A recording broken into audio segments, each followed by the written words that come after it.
কয়েকদিন আগে আপনাদের এই জেলার কৃতি সন্তান জনাব তারেক জিয়া ভাইয়ের সাথে আমি কথা বলেছিলাম হোয়াটসঅ্যাপে। দোয়া চেয়েছেন, আমিও দোয়া করছি আল্লাহ রাব্বুল আলামিন তাকে সহি সালামতে আমাদের এই দেশে যেন আবার ফিরিয়ে আনেন। বগুড়াবাসী আমি যেটা বলতে চাই, লিন নাস আল্লাহ দিয়েছেন, লাম ব্যবহার করা হয় জীবিত মানুষদের কারণে।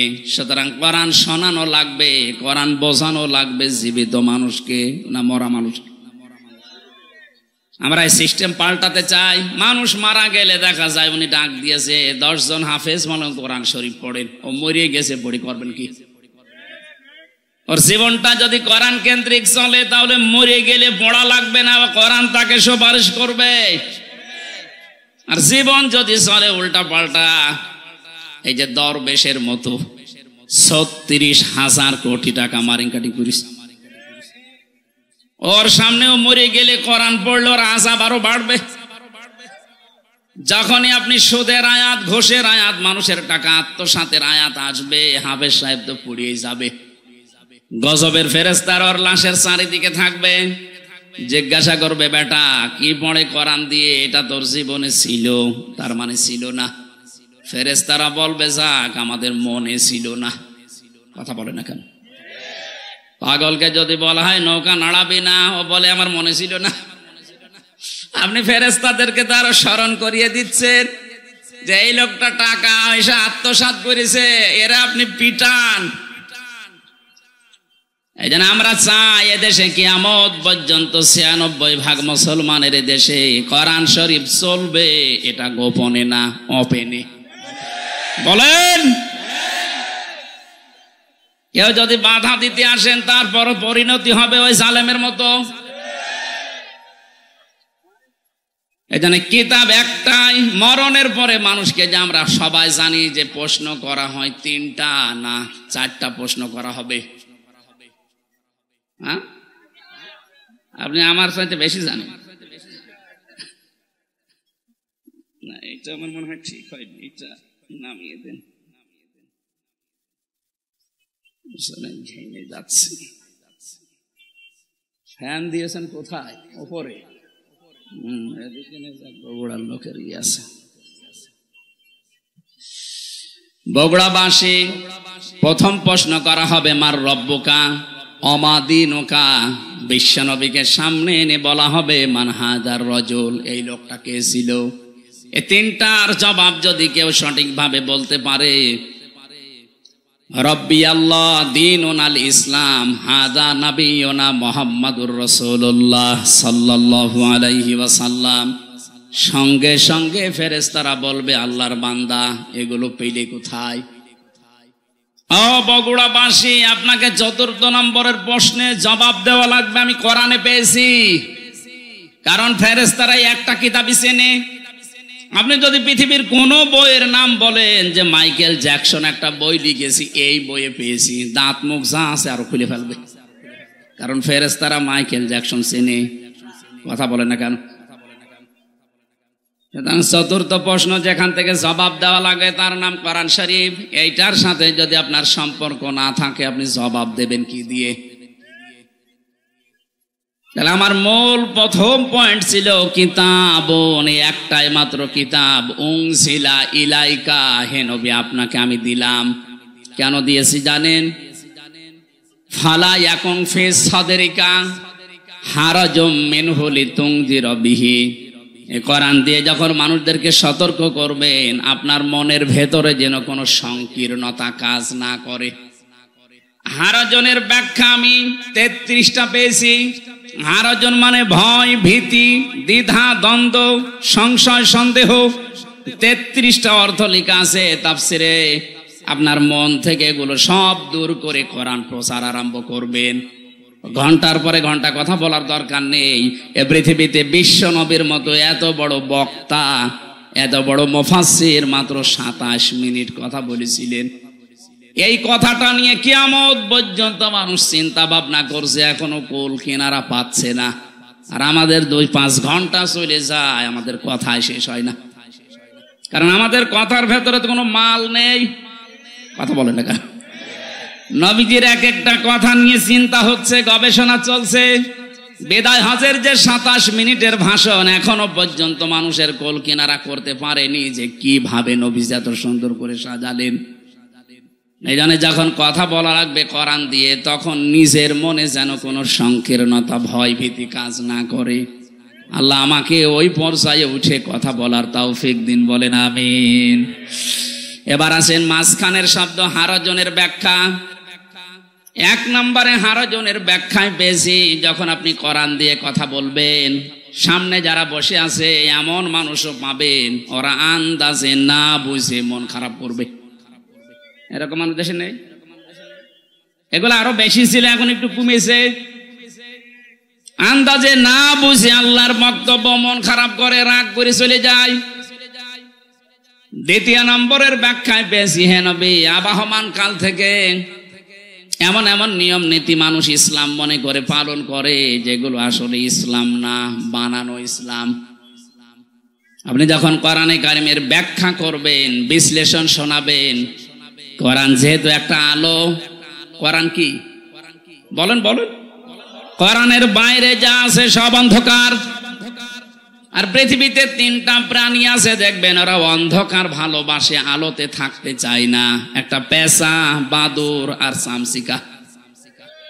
না বগুড়ায় নেই? এরা দিনের আলোতে বের হয় না, রাতের আধার যখন বেশি হয়, অন্ধকার হয় বেশি, তখন বের হয়। বের হয়ে স্থির থাকে না, মানুষের ফসল নষ্ট করে। একলা বসেন কেন? বিভিন্ন জিনিসে হানা দিয়ে ওগুলো নষ্ট করে ফেলে। এই জন্য ওদের নামও দেখেন এরকম ডিজিটাল নাম, পেঁচা, বাদুর, চামচিকা। নাম শুনলেই মনে হচ্ছে চেহারা মনে হয় একেবারে ঐশ্বরিয়া রায় হবে। পেঁচা নাম শুনলেই মনে হচ্ছে না চেহারা কেমন হবে? হ্যাঁ, কেউ যদি পেঁচা একবার দেখে ওকে আর একবার দেখতে মন চাবে। ওদের কাজ কারবার ওই রকম, খালি মানুষের ফসল নষ্ট করবে, কলা নষ্ট করবে, পানের বরজ নষ্ট করবে। দিনের আলো, সূর্যের আলো ওদের ভালো লাগে না, এই জন্য রাতের আধার ওরা বেছে নেয়, ক্ষতি করে মানুষের।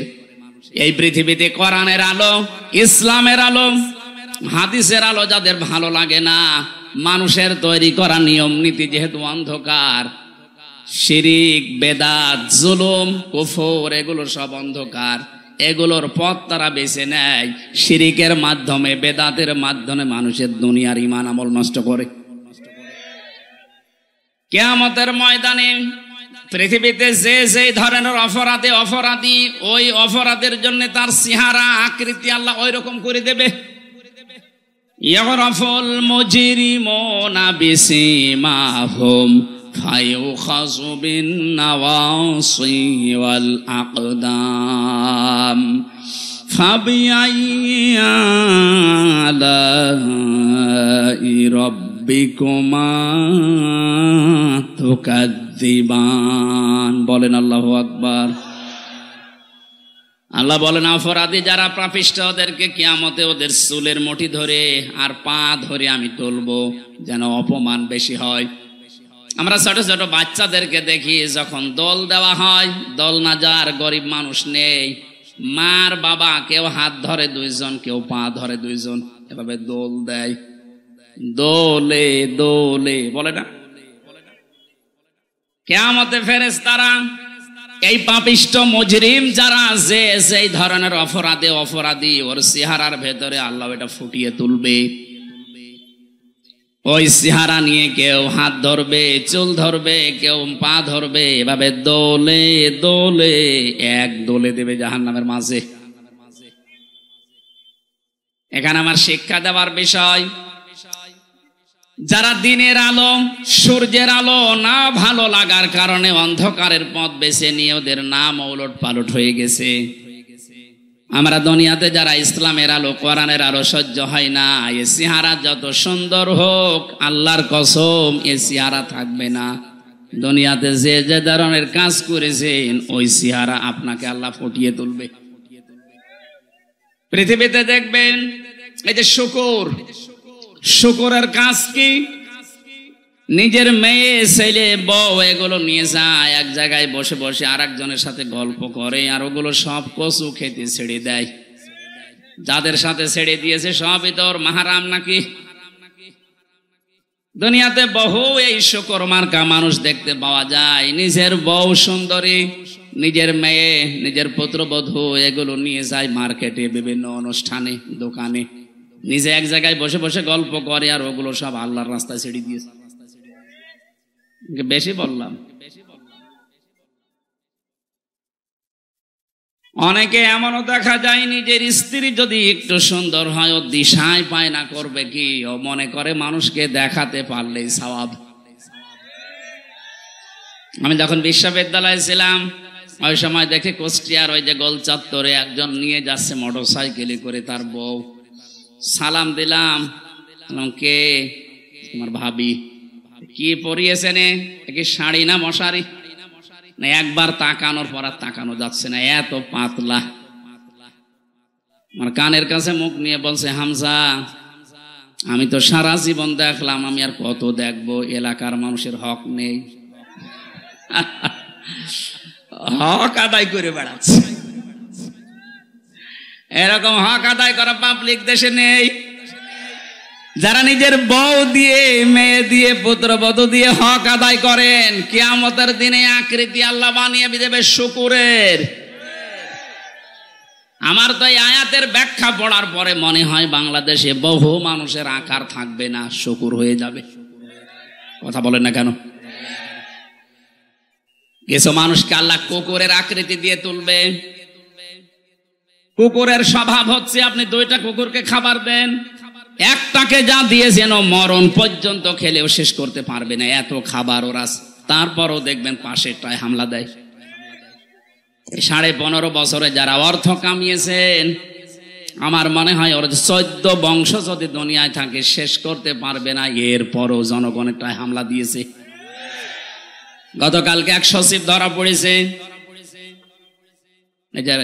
রাত্রি। এত টাকা পয়সা আপনি পেলেন কোথায়? আমি একজন ওসি সাহেবকে পড়াতাম ওই সময় 9 সালে, যখন ভার্সিটিতে প্রথম ভর্তি হই। ওনার বেতন মাত্র ওই সময় 32,000 টাকা। ওনার ছেলে মেয়ে বউ ঢাকাতে যে ফ্ল্যাট নিয়ে থাকে ওটার ভাড়া হচ্ছে 55,000 টাকা।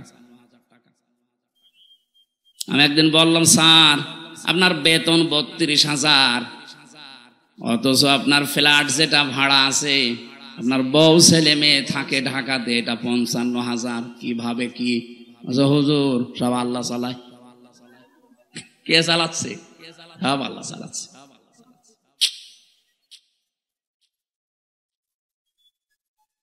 যারা অবৈধ ইনকামে বাম হাত ব্যবহার করছেন,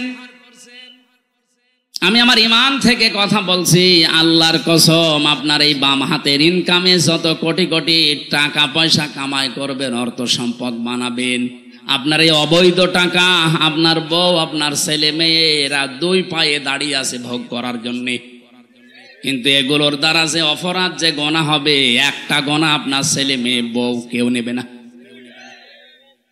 আল্লাহ এই প্রশ্নপত্রটা আগে আমাদেরকে দিয়ে দিয়েছেন।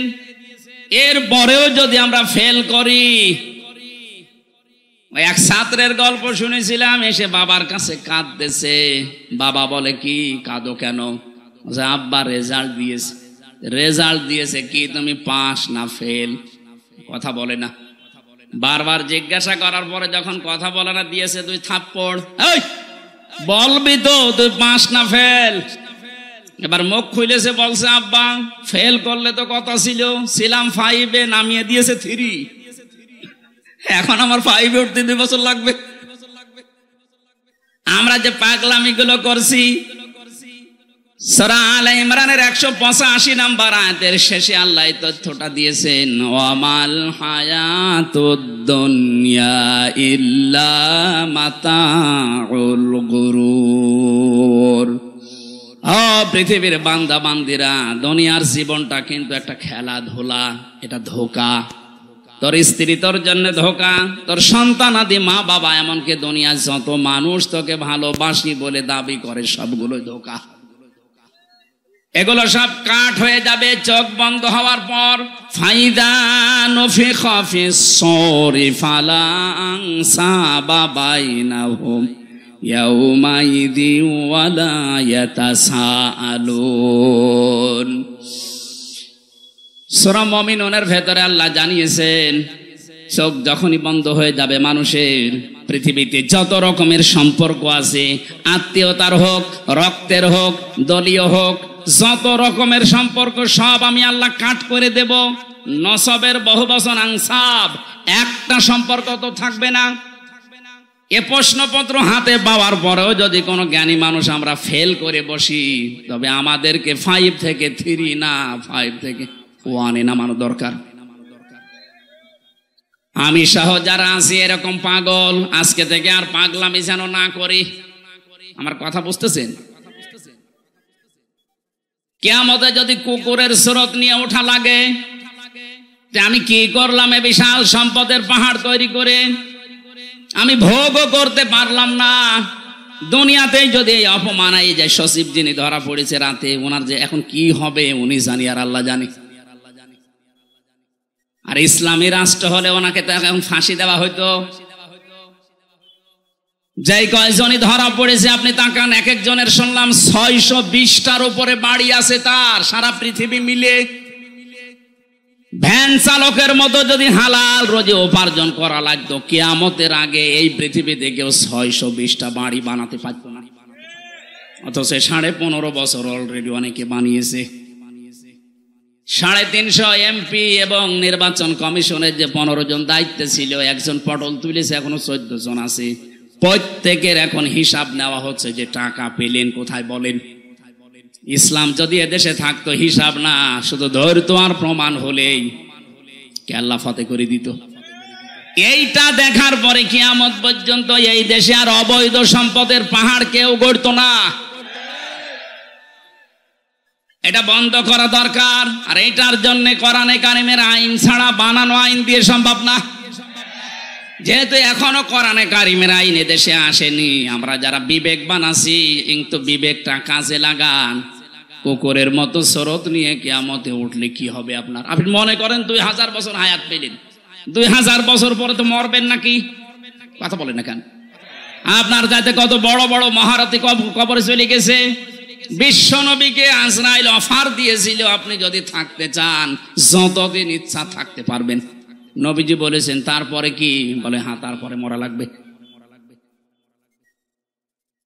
নবীজি বললেন দেখো, মরা যদি লাগবে তখন আর আমার রেখে যাওয়া দরকার নেই, আমার নিয়ে চলো। তারে তো অফার দেওয়ার পরেও তিনি গ্রহণ করেননি, আর আপনার অফার নেই।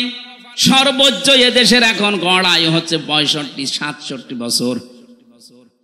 আপনি এরপরে যদি বেঁচে থাকেন, মনে করবেন আপনি বোনাস পেয়েছেন, আমাদের হায়াত ধার করে বেঁচে আছেন। কথা বলেন না কেন? যিনি পালিয়ে গেছে বারবার ওখান থেকে, যে মোবাইলে কল রেকর্ড করে এডিটিং করে ফাঁস করছে, বলছে আমি আসতেছি, লিস্ট করে রাখো। আপনি আবার কবে আসবেন? আপনার যা বয়স, এ বয়সে তো এমনি আমাদের হায়াত নিয়ে আপনি বেশি আছেন। কথা বলেন না কেন? 65 থেকে 67 যদি গড় আয়ু হয়, তাহলে ওনার বয়স এখন, কথা বলেন না কেন? উনি আমাদের হায়াত নিয়ে বেশি আছে, তারপরও বলছে আমি আসতেছি।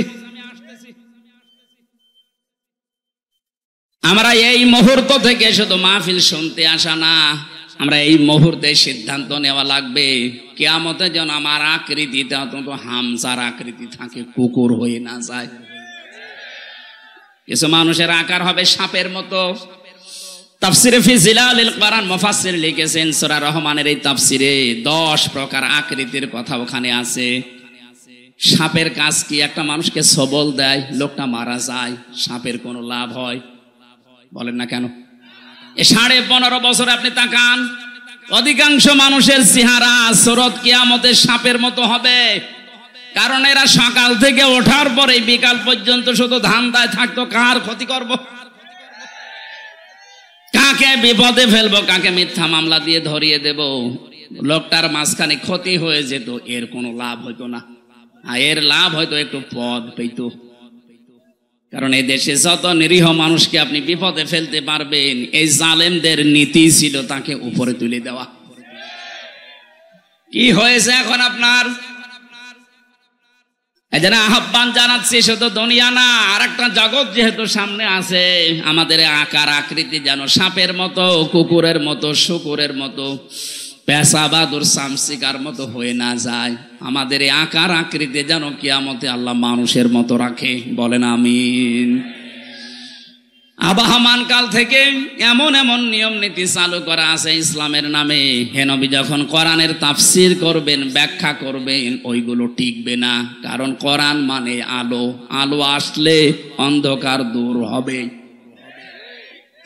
আলো জ্বালালে অন্ধকার দূর।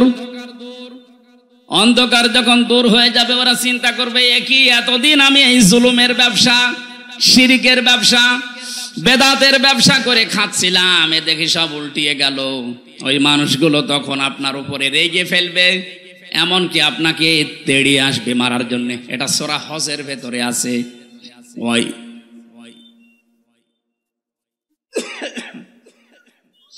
ওয়াইদা তুতলা আলাইহিম আয়াতুনা বায়্যিনাতিন তা'রিফু ফি ওয়ুজুহিল্লাযীনা কাফারুল মুনকার।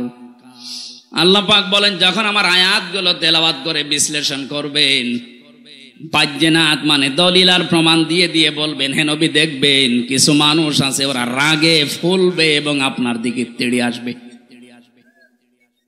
এজন্য কোরআনে হারাজনের ব্যাখ্যায় দুইটা পড়েছি, না বুঝে রাগ করা এবং কিছু মানুষের ব্যবসা বাণিজ্য বানানো, সেগুলো বন্ধ হয়ে যেতে পারে, তখন তারা মন খারাপ করবে, রাগ করবে। এই ধরনের মানুষ সারা পৃথিবীতে আছে, এ বগুড়ায়ও আছে। কথা বলে না কেন? আমরা কারো দিকে না তাকিয়ে কে খুশি হবে বেজার হবে না, আমার আল্লাহর দিকে তাকিয়ে আমরা আরম্ভ করছি। সূরা মায়দা 35 নাম্বার একটা মাত্র আয়াত পড়েছি। জবান খুলে কোরআনের সোনালী আয়াত পড়েন, আউযু বিল্লাহি মিনাশ শাইতানির রাজিম, বিসমিল্লাহির রহমানির রহিম, ইয়া আইয়ুহাল্লাযীনা আমানুত্তাকুল্লাহ ওয়াবতাগু ইলাইহিল ওয়াসিলা ওয়াজাহিদু ফি সাবিলিহি লাআল্লাকুম তুফলিহুন। সাদাকাল্লাহুল আযীম। কোন সূরা বললাম যেন? মায়েদা। বলেন না কেন? এটা একটা ক্লাস চলছে, ছাত্রের মতো 1 2 ছেলেরা যেভাবে জবাব দেয় ওইভাবে জবাব দেবে। কোন সূরা? মায়েদা মানে দস্তরখানা। মায়েদা মানে কি? খাবারের প্লেট। তামাম পৃথিবীটাকে আল্লাহ একটা খাবারের প্লেট বানিয়ে দিয়েছেন। এই জন্য রিজিক নিয়ে, খাবার নিয়ে আপনার চিন্তা করার দরকার নেই। আপনার চিন্তা করা দরকার আপনার জীবন নিয়ে। আপনাকে দুনিয়াতে পাঠানোর 50,000 বছর আগে আল্লাহ পাক রিজিকের ব্যবস্থায় দুনিয়ায় ছড়িয়ে রেখেছেন। আপনার রিজিক যেভাবেই হোক আসবেই, কিন্তু এই রিজিকটা পাওয়ার জন্য কেউ যদি বাম হাতের ইনকাম করে, আমার আল্লাহর আরশ পর্যন্ত তার উপরে কেঁপে যায়। আজ বাংলাদেশকে অস্থিতিশীল করার জন্য অনেক মানুষ, ব্যবসায়িক যারা আছেন, সিন্ডিকেট করে বিভিন্ন জিনিসের দাম বাড়িয়ে দিচ্ছেন। এক কথা বলছেন না কেন? আপনার কত টাকা লাগবে?